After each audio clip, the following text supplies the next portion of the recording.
There was a COVID scare this morning ahead of Vice President Kamala Harris' scheduled appearance on ABC's The View. The vice president was scheduled to appear live on the daytime show, sitting at the table with the co-hosts today. But two of those hosts, Sunny Hostin and Ana Navarro, both learned they tested positive for breakthrough COVID cases ahead of the interview. Here is that moment. The two of you to step off for a second. Okay. Anna and we're going to bring Sunny you back later. Have to leave. Yeah. Yes.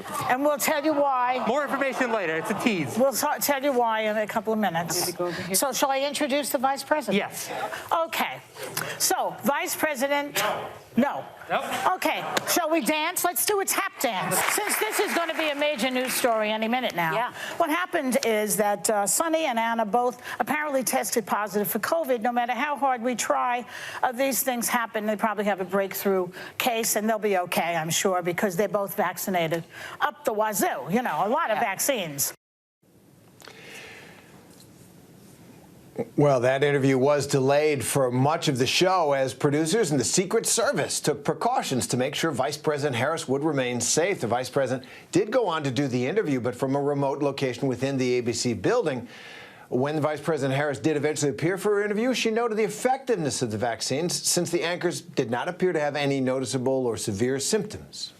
Listen, Sunny and Anna are strong women, and I know they're fine, but it really also does speak to the fact that they're vaccinated, and vaccines really make all the difference, because otherwise we would be concerned about hospitalization and worse. Deputy Press Secretary for the Vice President, Sabina Singh, said that the Vice President did not have any contact with the hosts prior to the show. It was an interesting morning for The View there. Well, millions more Americans are now eligible for boosters. The CDC has given the green light for a third Pfizer shot for those 65 and older and for those with compromised immune systems. President Biden spoke about the decision this morning, saying he will get his booster shot, but the primary goal remains getting the unvaccinated vaccinated. More than 70 million Americans still remain unvaccinated. So for more on this really important moment in the vaccine rollout, I want to bring in Dr. Alok Patel, physician at Stanford Children's Health and ABC News medical contributor. Dr. Patel, thanks for being with us. Thank you, Terry. So help us break this down for a moment. The CDC panel initially recommended boosters for those 65 and older and for those with compromised immune systems, but not for frontline workers. But then CDC Director Dr. Rochelle Walensky did overrule that panel. She said the boosters can be used for frontline workers. What's going on here? Would you think her decision was the correct one? Terry, off the bat, I do think that Director Walensky's decision was the right one. And people need to understand this is a very difficult decision, because essentially these committees are working with real-time, real-world data and not years of peer-reviewed studies. And so that's one thing that people need to understand. And they were doing their best to make these evidence-based decisions. And the vote wasn't even overwhelming. It was about 9-6, I believe. But, you know, Director Walensky did two important things. She realized that a lot of people out there are going to be bombarded running into COVID-19, whether they work in a frontline essential services or they're working in the hospital. That needs to be taken into account. But also, if you look at those guidelines, they've included these words like may. So people who are 18 to 49 may get a shot if they have an underlying medical condition. People working in essential services may get a shot. So it's really important and potentially maybe confusing for people to realize their level of risk. I think this could inadvertently slow down the rollout of the boosters, and it might be hard to actually monitor who is whom when going out to get it. So I think just making it a little broader is actually the smart move.